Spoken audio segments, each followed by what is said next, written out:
Сәлем достар, YouTube каналыма қош келдіңіздер. Менің YouTube каналыма тіркеліп, комментарий жазып кетіңіздер.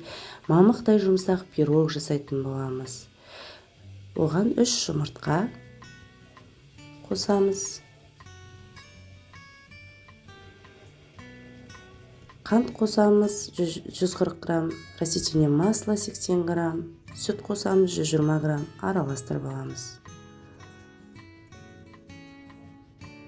Енді 200 грамм ұнымызға 30 грамм какао қосып, 1 шай қасық разрыхитель қосып, араластырып аламыз електің ішінен.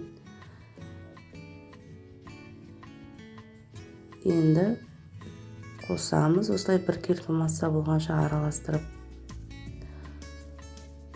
Електен не үшін өткіземіз? Іртік болып қалмау үшін, ішінде бір келкі болу үшін. Осылай бір келкі тесто шығады.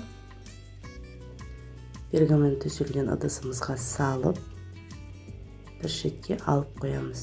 Енді ішіне начинкасын қосамыз.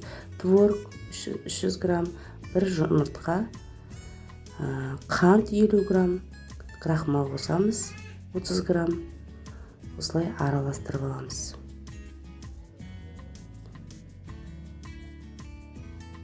Сосын осындай ыдыс құйып саламыз да. Осылай жаңағы тестоның үстіне қазір құйып шығамыз.